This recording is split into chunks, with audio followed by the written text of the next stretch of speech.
for our hearing in the Boston City Council Chamber in the Committee on Planning, Development, and Transportation. My name is Michelle Wu, and I chair this committee. If joined by colleagues, will introduce them as they arrive. As a start, I want to remind everyone that this is a public hearing being recorded and broadcast live on channels Comcast 8, RCN 82, Verizon 1964, and streaming on the City of Boston website. Please silence your cell phones and other devices, and if anyone is so interested to testify, please mark the right box on the sign-in sheet by the door, and we will take public testimony after the presentations. Today's hearing is on docket number 1111, petition of Flixbus Incorporated for a license to operate motor vehicles for the carriage of passengers for hire over certain streets in Boston, sponsored by the petitioner and referred to the Committee on Planning, Development, and Transportation on July 31st, 2019. So as standard for our hearings on this type of license, we are joined by colleagues from the Police Department, the Transportation Department, and the Hackney Division, and we will hear from the petitioners first, go through a series of questions, and then open it up to feedback from the city officials and some background on what conversations have and should continue to happen. So if you both could introduce yourself for the record, and feel free to give any opening introduction, and then I'll run through a list of standard questions about your proposal. Sure. Thanks, Councilor Wu. My name is Judd Crasher. I'm the Senior Government Relations Manager for Flixbus. My name is Joanna Patterson. I'm the head of business development, and I oversee business development and government relations for the eastern half of the U.S. So first, let me thank you, Councilor, for taking the time today, and to your staff who's been taking all kinds of phone calls from me all the time, so I greatly appreciate that. And thank you to the public servants here from Boston. It's greatly appreciated. I'll start with a brief overview of who Flixbus is, who we are as a company. Joanna will speak briefly about our business model, which is unique from other transportation companies, and then we'll go into the questions, as you mentioned, Councilor. So to begin, Flixbus, we started back in February of 2013. We're a European company headquartered in Germany. Since 2013, we have exploded in growth, 350,000 daily connections to 2,000 destinations in 29 countries.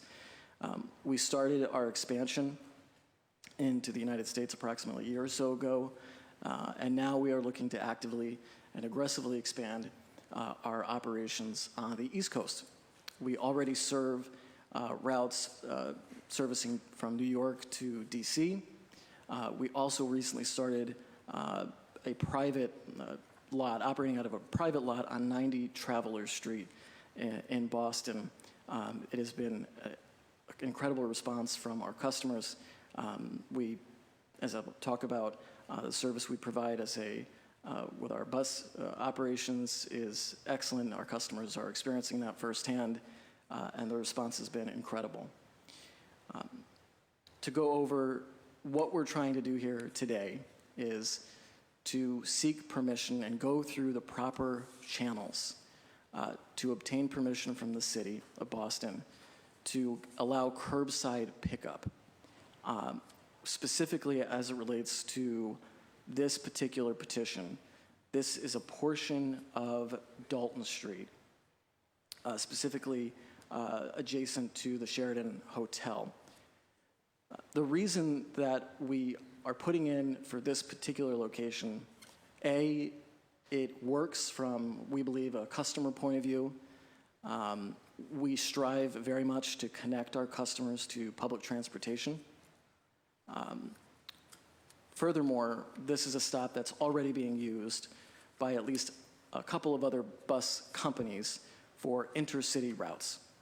So with that in mind, we thought it would be the least sort of controversial option to start with. But please note that we understand that there's conversations still to be had, and we are certainly open to other curbside locations within Boston. To go back, though, briefly to who we are as a company, I do want to point out that we have a commitment to getting cars off of the street. We want more people using means of mass transportation, and that would include intercity buses. We see the demand for that growing. We also have a commitment to green transportation. We are the only transportation company that allows, when customers buy tickets, to offset their carbon footprint by adding a few additional cents to their ticket price. That goes to the National Forest Foundation for the purposes of planting trees to offset their carbon footprint. It's a popular option among our customers. We are also actively engaging with tech companies, particularly in Europe, in converting our bus fleets to 100% renewable, clean energy. That's a long process. There's a lot involved there. We already rolled out our pilot program for electronic buses in France. We are continuing to make those investments, and hopefully in the near future, with the cooperation of local governments and the national government, hopefully soon at some point, we will be able to work with our bus partners in making that a reality. So before I go any further, I did want to hand it over to Joanna to just talk about our business model, because it is unique and important as it relates to the customer service end of our operations. Thanks. So I think to briefly go over the way our model works, we partner with basically local bus companies who own and operate the buses for us. So FlixBus, while we oversee a fleet of over 2,000 buses, does not own any individual buses. And so we have a network of over 300, we use the term bus partners, but ultimately operators who operate the buses for us. And the sort of benefit and the reason that we do that is we see ourselves as good at and experts at a number of things in terms of planning the network and targeting and figuring out how to find new customers to take buses, and introducing dynamic pricing, and figuring out the network of stops to pick up and drop people off at. But ultimately, we aren't experts at sort of owning and operating buses, and we acknowledge that. And we think that the best way that we can provide service and great service to our customers is by finding folks who are already in these communities and employ drivers and know how to operate buses, and allowing them to operate the buses. And so that's fundamentally the way our business model works. And we have very strict standards, and the buses need to be sort of standardized. They're all wrapped. They all have plugs and installed Wi-Fi. And so from a customer's perspective, the customer shouldn't know that there are different operators, although you can see in the little writing on the bus who the DOT number is registered to. But it sort of allows us to provide a consistent, good customer experience while leveraging the expertise of operators across the country and then across Europe as well. Thanks. And before if I may, Counselor, just add, I think certainly a question that's come up in meeting with staff and other departments is, why aren't you folks using South Station? And the answer to that is we do want to be at South Station, very much. However, it is at maximum capacity until 2023. And so until then, we want to obviously start service as soon as possible. But moreover, part of our strategy when it comes to serving our customers is what we call a multi-stop strategy. So when we enter a larger market, Boston is certainly one of them, we want to create stops that are beyond just one particular location. I'll give you an example of what we're doing in New York.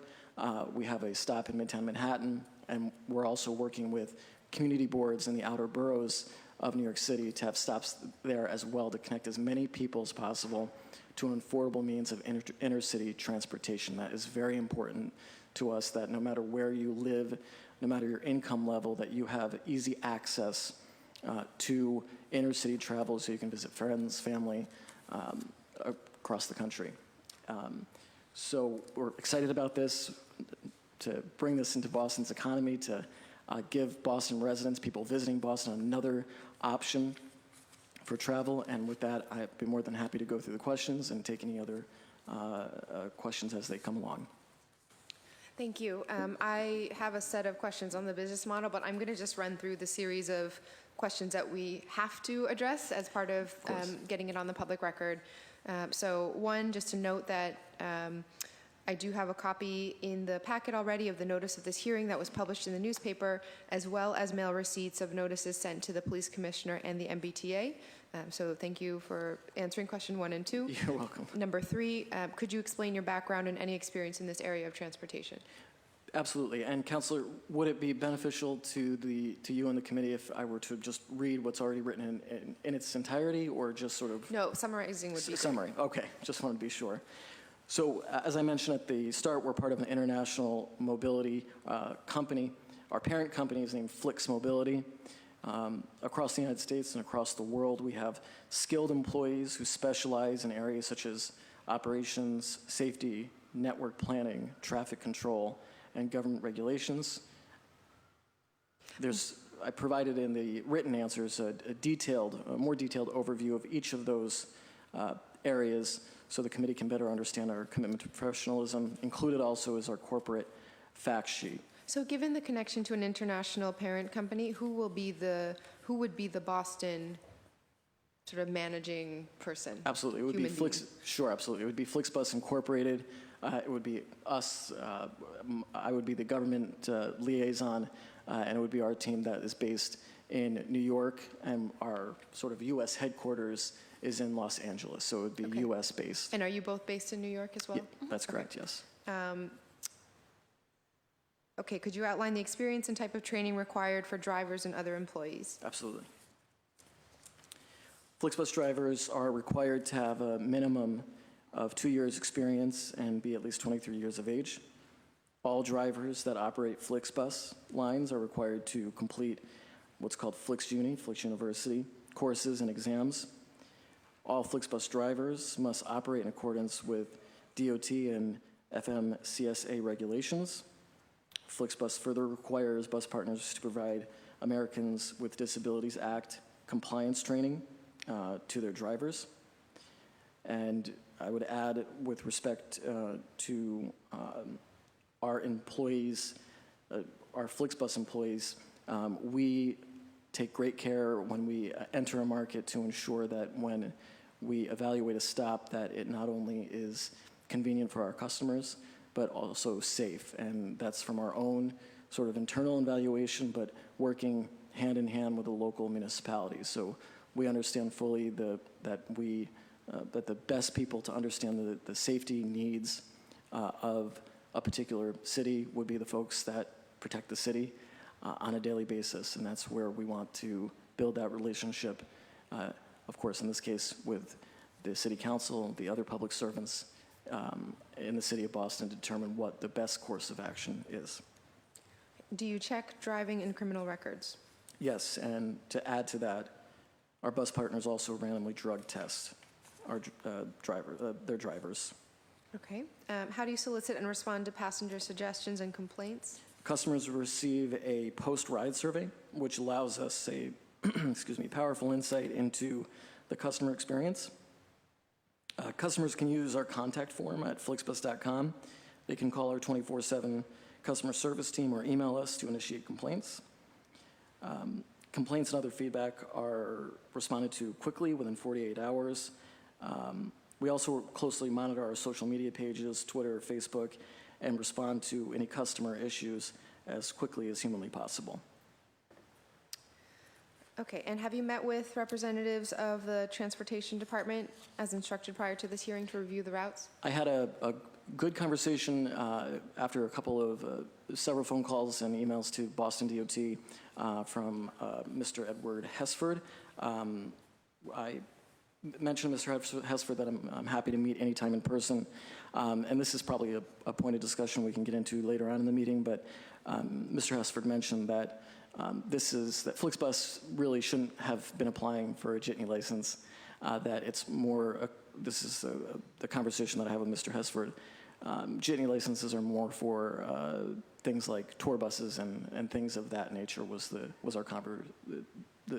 long and short of our conversation. Okay, it might be worth weighing in here to see if we even need to have, could you clarify, Ed?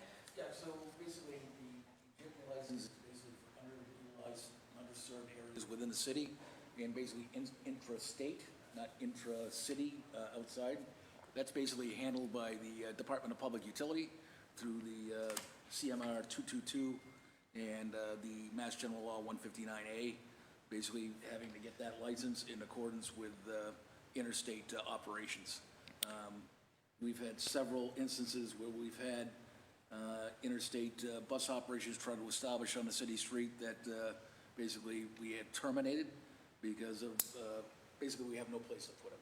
I mean, you mentioned down at Dalton Street, down at, that is a source of constant problems for us. And I know the bus operations, they do not have jitney licenses, they do not have a DPU certification. That's a problem. The captain is constantly down there trying to enforce that. So it's something that obviously is a source. Numerous complaints right now. We have a couple right now of bus operation interstate, operating out of the Chinatown area, out of Oak and Harrison, that we're trying to get under wrap right now. Community is very much up in arms about what's going on with that operation right now. So it's been a source of concern and community debate and concern that we've been trying to get under wraps as of the last year or so. The captain may want to add some. So just to clarify, Ed, Yep. even though interstate pickups would need DPU and their sign off, wouldn't the jitney language apply as well because they are So transporting along city streets? That's correct, Counselor. And basically, what DPU requires basically is that when they issue a interstate bus operator, that they need to meet with the city council and/or mayor, the city council in this case, to discuss that and, basically have a confirmation that service would be warranted and basically on the city street, which we are not comfortable with. Got it. Bill, are you looking like you want to add something? Yeah, just to clarify, I mean, back on February 28th of 26th of this year, we did receive a request from FlexBus to operate within the city. At that time, I forwarded that on to Lieutenant Lima at the Hackney Division of Boston Police. Lieutenant Lima has been in contact with Francesca LaBrick and several times outlining what the difference is between a jitney license and a sightseeing license as well. And he as well felt at that time that this bus should be operating out of South Station. As Eddie had hinted to here as well, we've had an explosion of, we've seen charter buses dropping off at various places throughout the city. We had Dartmouth Coach, which runs from New Hampshire. We've had Concord Lines, Concord Bus Company. They've been dropping off at road places as well. So I've contacted those companies directly as well. So it seems as though we just have so much capacity at South Station, we're just not able to handle it this time. Got it. And one thing is that these folks operate independent contractors, operators. And I don't believe that the DPU and the South Station would allow them in if they don't own their own fleet. Got it. So that's a concern on our part, is that they may not even be eligible to go into South Station. Got it. And Captain Andres, do you have thoughts? Yeah, thank you, Madam Chair. So just to kind of piggyback on what Eddie said, so, the jitney, the other licenses, that is one topic. My concern is pedestrian safety, traffic safety, and stuff like that. The location they want to use, lack of a better term, is kind of already spoken for. It's 15-minute parking for the trolley tours and things like that. I will acknowledge you will see buses there. Usually that's buses that specifically go to the Sheraton Hotel. So, I don't command District 4. So Captain Sweeney is the commander of District 4. I will tell you, I have had conversations with Captain Sweeney. He's aware that what they'll do is the Sheraton will set up a tour, or they'll set up something where they'll have a group, they'll come out from the hotel, they'll have a bus there waiting for them. Sorry, they might take them to dinner in the North End, or they might take them to a Red Sox game, they might take them somewhere else. So that's not a huge, issue for us. But to say having just buses just permanently staged there, I mean, I'm looking at the times of the routes and stuff. The congestion in that area is already pretty heavy.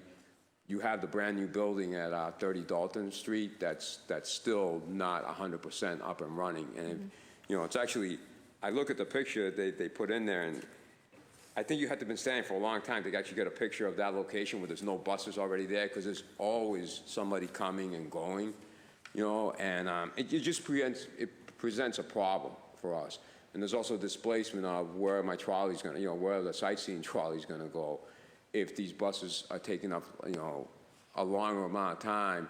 And the buses that we do, I would say, for lack of a better term, allow courtesy, the courtesy to the Sheraton of laying them so that the people that are visitors or their guests don't have to walk all over the place to pick up a bus. It's just coming right in front of their hotels. Pedestrian traffic is only going to increase there, Madam Council. So I think having a location where you're going to have upwards of over 50 people that have to be dropped off, picked up. I mean, I do realize there is public transportation in that place, but it's not what I would say the most convenient public transportation, as opposed to like a South Station or a North Station or, Back Bay Station, which has an actual train, as opposed to like buses and things like that, when you have all these people that are going to be coming out, luggage, crossing the street and doing all that other stuff. You also have the issue when there is a bus here, the people coming out of the Sheraton garage, it completely blocks a line of sight. So anybody coming out of the Sheraton garage that wants to take a left, basically just, if you stand there, you'll see it. They just have to keep inching forward and hope no other cars coming, because the bus it's just a blind spot until, and that I see is also problematic. I mean, the trolley tours were a lot of glass. You can kind of try and look through it, but a solid bus, I would say that I'm kind of uncomfortable with that location. I definitely know Captain Sweeney from District 4 just thinks it's a recipe for disaster. I've also, they could be here today. I've also spoken with the Director of Security at the Sheraton Hotel. The Sheraton management has great concerns about it. I will admit, Flixbus has reached out to them, but I think there needs to be more conversations there, because the Sheraton tells me, well, that will completely displace, half our visitors that come here and they expect to get on a bus, quick bus, and ride up to, look at the fall foliage, go out, like to the parks or whatever, and then come back. So I think more conversations need to happen. Thank you three very much. If I may, Councilor? I want to just give a sure. chance for Councilor Baker to weigh in at all, just to catch up. We're talking about mostly Boston to New York service based on, we need to learn a little bit more about the business plan, but not actually owning the buses, but sounds like taking on employees as independent contractors with existing bus companies, but then using demand pricing. So it's just when you say within the city, it's just Boston, New York trips, is that what we're talking about here? Boston, New York, we're looking at Boston to Portland. Portland, Maine, and you're looking for a spot where it would be almost like your bus terminal without, you're looking for infrastructure without paying for it? We're looking for curbside. It is a curbside pickup spot, yep. Thank you. You're welcome. I'm good. Okay, thank you. So feel free, Jed, to finish your thought. I appreciate that, Councilor. So I think what's being discussed is extremely important, of course. It was mentioned that there's sort of this explosion of intercity buses. That speaks to the heart of what I was saying at the beginning, is that there is a huge demand, a growing demand for intercity buses. It not only is an affordable option for people to travel, it's also a far more environmentally friendly means of travel. And we do hear, and understandably so, concerns about congestion. The great thing about intercity buses is that they take vehicles off the road, single-use vehicles. They take cars off the road. They encourage people, and what we see, at least with our metrics, is that most of our passengers, and this is holding true even to this day, not just when we first launched, is that our passengers, most of them, are taking an intercity bus for the first time. We're growing the market and getting more people onto buses, which means they're not using their cars to get from, say, Boston to New York. That's a huge relief from congestion, and we've seen that in other cities where we are extremely well established, and particularly in Europe. Berlin comes to mind, where we've taken innumerable cars off the road thanks to our bus operations. I will say that, and I just want to make sure it's on the record, that there are at least 2 bus companies that are actively advertising intercity travel at this Dalton Street location. It's not just to serve the Sheraton Hotel. It's very clear on these company websites that they're serving the general public, not a particular hotel, and serving routes. It's primarily Boston to New York, but there are other locations as well. And they're actively selling tickets as we speak. So I just wanted to make sure that's clear on the record. So Thank you. we just want to make sure we're doing this, as I mentioned, the right we way. appreciate you coming in and doing it the right way, and I think that information is very helpful to be understanding the enforcement of the existing laws for folks who have not come for the applicable permits. And I appreciate the need to be providing a way, closer form of mass transit than Sure. single-use vehicles. This forum and this hearing, though, really is about the particular impacts of a provider, theory aside of the Sure. importance of that kind of service. How will this impact the neighborhood, the street Sure. that you're planning to pick up from, Yep. and the immediate impacts on traffic and transportation? So let me just finish the quick list of Sure. questions. I'll just hit the ones that are need a little clarification given the written responses. So in your question about the fare system, you talk about demand pricing and that it would be cheaper to buy tickets further in advance, but you don't specify what is the range of prices and what's generally how you operate in a city. Take a stab at this. The price ranges aren't necessarily set, and so I can't say with 100% certainty. Based on the pricing that we've seen on the route that we operate between New York and DC, which I feel is comparable, tickets are as low as $5 and as of right now as high as $40. I think it is possible that top end might go up for holidays and things like that, but that's generally the range. Okay. And so you mentioned that internationally, for example, in France, some of the buses that this company is using are beginning to be electric, but right now you're proposing not electric buses. Correct. It's still sort of, at least in this country, the fleets that are currently available, the bus fleets, are not the most ideal for conversion to electric vehicles. We're working with through investments in Europe and making that a reality. It's a struggle though right now with the technology in the early phases, but that is where we want to be in the U.S. with our fleet. Thank you. So can you just explain a little bit more? You said that you don't own the buses and you work with existing companies. So for example, let's just take Peter Pan. How does that work? Are their employees now your employees? Are you? Okay, I think why I hesitated is because Peter Pan would traditionally not be one of the companies that we would work with, just because they're like a direct competitor. And so the profile, and then I will answer you, but the profile of who we'd work with is typically somebody who is doing mostly charter work, maybe commuter service, tour groups, school groups. And so they maintain their employees, they're still their employees, and they're dedicating 1 to 20 or more buses to sort of do the line runs for us. And so what they do is they sign up and they say, I'm going to run the schedule that goes from Boston to New York. It leaves at 8 a.m. every morning. It comes back at 3. I'll do this 6 days a week. I'll have Tuesday off.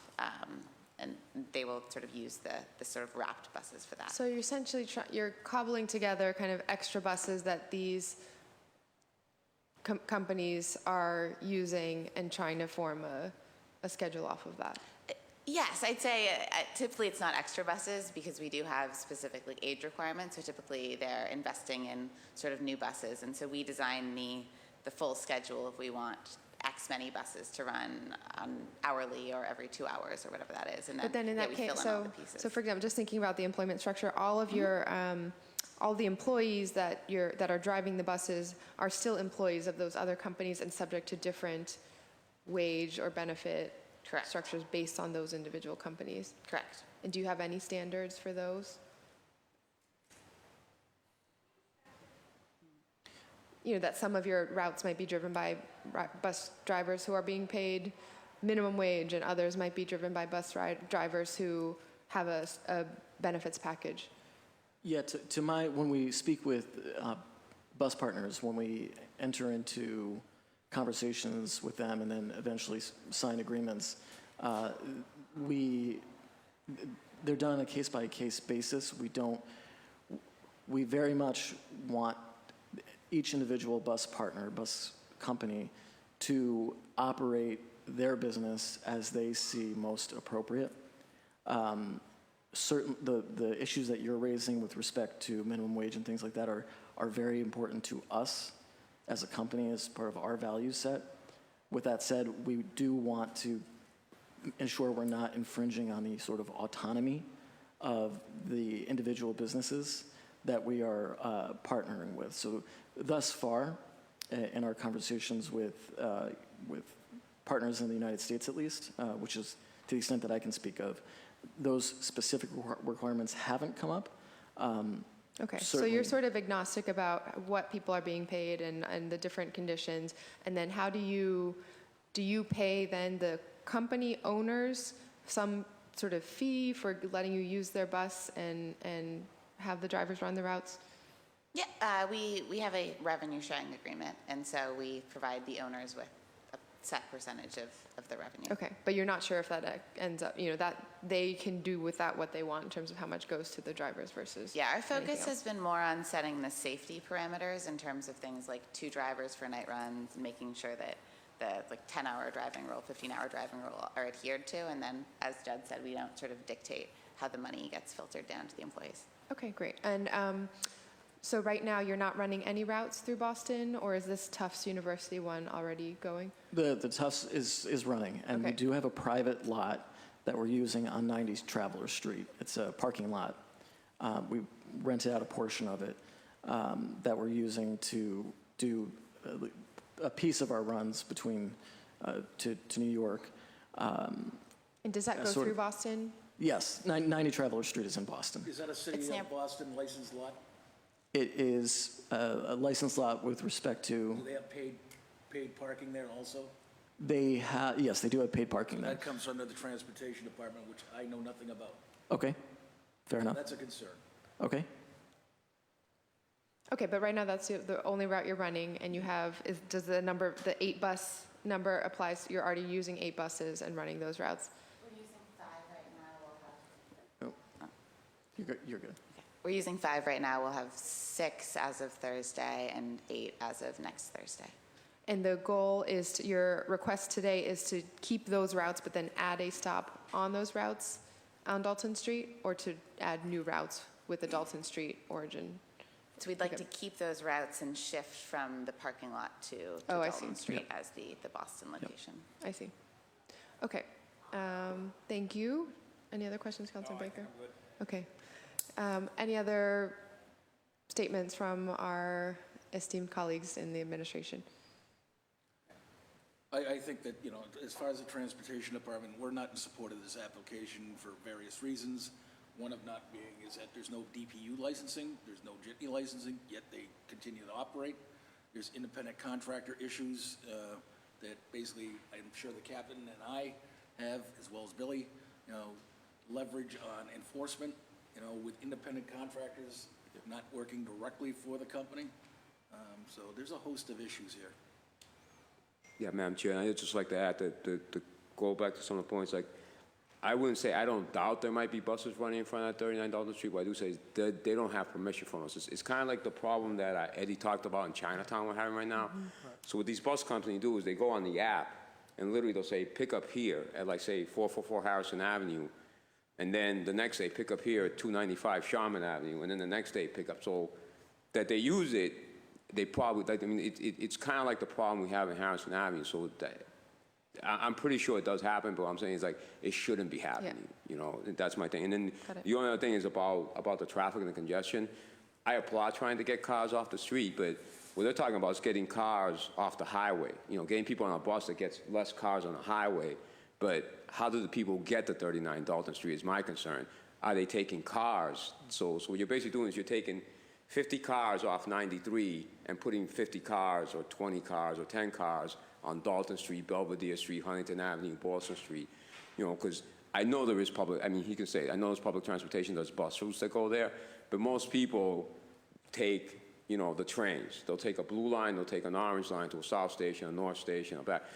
Most people with the luggages, if they're going to New York, from what I've seen, don't really like to get on a bus to drive somewhere that's like another block away to walk to Dalton Street. They'll probably get somebody, an Uber, a car, to drop them off on Dalton Street. So it's adding to it's taking congestion off of a highway to add congestion onto our city streets. Thank you. Okay.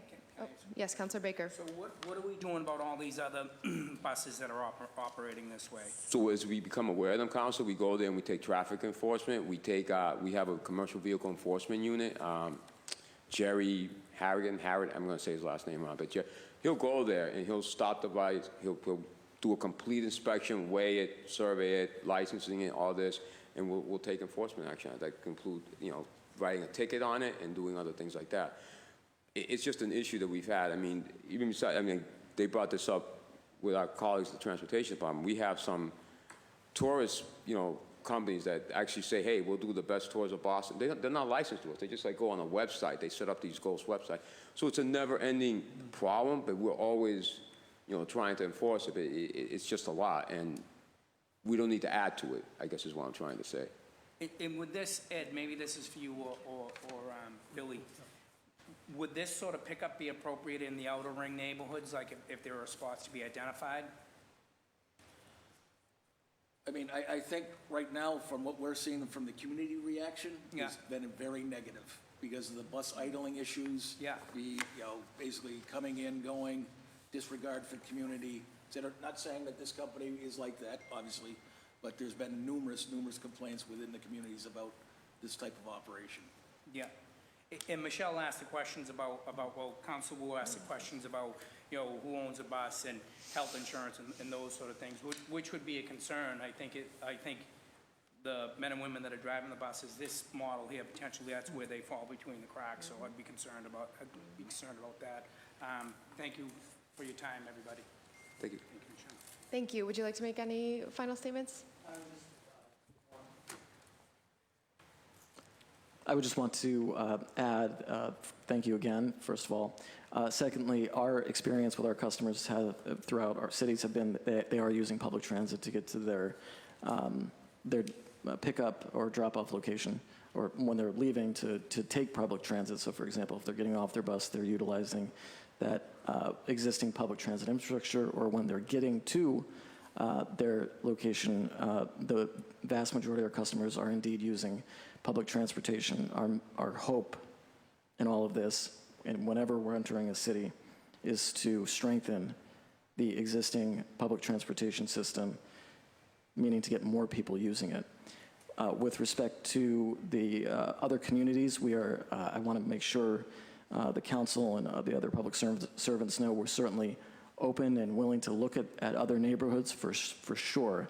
And never ever, we wouldn't do this in Boston. We wouldn't do this in any city.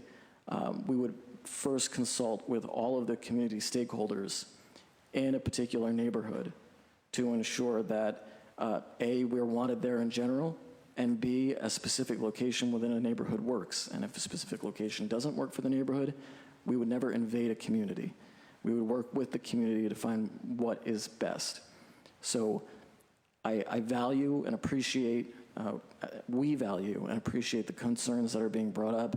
We very much want to continue the conversation to address all of the concerns that have been raised by DOT and the Boston Police today. But please know that we are committed to playing by the rules to the best of our knowledge and the extent of our knowledge as possible, and we're always in a constant learning sort of curve because every municipality is different with their requirements. But we do want to do right ultimately by the law and bring this, what we believe is an excellent, affordable, safe means of intercity travel to the people of Boston. Thank you. It sounds that as a first step to make sure that all the legal I's are dotted and T's crossed is to have that conversation with DPU and also with the Transportation Department about 90 Traveler Street. So at this point, we'll transition to public testimony. Speaking of community, there's one person signed up, Martin Roter, if you would like to come and make a statement, and if anyone else feels moved, you could step up to the microphone afterwards. Thank you. So my name is Martin Roter. I'm chair of the Neighborhood Association of the Back Bay, and I'm here for two reasons. One is my wife likes to get me out of the house sometimes, and because I'm chair of the Neighborhood Association of the Back Bay, We obviously are interested because of the proposed location of this bus stop. And I would say that there are two issues of interest to residents, primarily. Well, first of all, I would appreciate it if we could arrange for whatever presentation material you have to be sent to us so that I can socialize it with our members. So the two issues are, one, will this provide a better way for residents who wish to go to New York or northern New England or Connecticut or whatever? I personally, when I go to New York these days, often take, if I may mention a competitor, the Bolt bus from Slough Station, and it works pretty well. And I've also used the bus that goes from the Back Bay to the airport, which is convenient as well. So there is interest in bus traffic. We do have people within NAB, part of a transportation committee, so we are concerned with many of the issues which the BTD and the police here have brought up, congestion in the streets and all the rest of it. I would say that my first experience with the United States was actually bus-based. When I first came here as a student in the 1960s, I got a $99 3-month unlimited travel pass on Greyhound. And I realized after going back and forth, West Coast, East Coast, North, South, into the South, that the United States was slightly bigger than the United Kingdom, which I'd appreciated intellectually, but not in terms of physically. And it provided me with an example of meeting all kinds of people, some of whom I liked, some of whom I didn't. So I do appreciate bus traffic. And I appreciate also that in Europe, you actually face much stronger competition from intercity trains than you do, unfortunately, in this country. So really, my point is, I would be interested in getting information so that we, as the neighborhood organization whose mission is to serve residents in the Back Bay, can arrive at an informed opinion and make recommendations about it. I'd be particularly interested, additionally, in finding out what are the kinds of demographics of your customers by, age and income or whatever measure you have, because that will be an important element in this. So I'm not going to comment on all the legal questions. Our job, we don't have any authority, but we do try and influence the decisions that are taken that affect the neighborhood. Sometimes we support the city council, and sometimes it turns out that maybe they think of us as being a thorn in the side. But that's all part of the negotiation. So thank you for coming along, and I look forward, I'll be happy to give you my card. I look forward to getting more information so that I can tell our members what's going on, and they can then tell me what their opinions are. So thank you very much, and thank you, Michelle, for organizing this hearing. Thank you, Martin. Is there anyone else who would like to testify? Good morning. Thank you, Council. My apologies, I signed the wrong sheet. My name is Charles York. I'm the resident manager at the Sheraton Boston, located at 39 Dalton Street. I just wanted to express my concern. I'm completely against this being a location where, any company would hold fixed space in front of the hotel. Dalton Street, is an extremely congested area. Not to mention the newly addition to the 30 Dalton Street residences, as well as the 1 Dalton, has added just complete congestion to the Back Bay. It takes about 15 minutes just to go from the Sheraton Hotel up to Boylston Street with the traffic. I believe there is construction that is beginning to go on Dalton Street actually in the next few years to repair the bridge as well, which is a concern for us once that happens and how we can reroute all the traffic there. Currently that space is not dedicated to any kind of transportation. It is used by the trolley company, which definitely benefits our guests. We have 1,220 guest rooms, so at any given time, the Sheraton can house over 3,000 people. And there's a lot of traffic coming and going. In addition to that, because that space is not claimed, we do reap the benefit of having about 75 tour operators every single year come to the hotel to drop guests off. At any given time, up to 15 minutes to unload that bus of luggage. And I think that if that space was claimed by any one company, it would cause complete congestion leading up towards the Hines as well. So I just wanted to voice my concerns over those issues. Thank you, Charles. Thank you. And I would love to talk to you after about the Hines and the whole situation. Anyway, thank you so much. This concludes. I'm not seeing any other takers for public testimony. Shane, you're good. This will conclude our hearing on docket number 1111, petition of Flixbus for a license to operate motor vehicles for the carriage of passengers for hire over certain streets in Boston. This hearing is adjourned.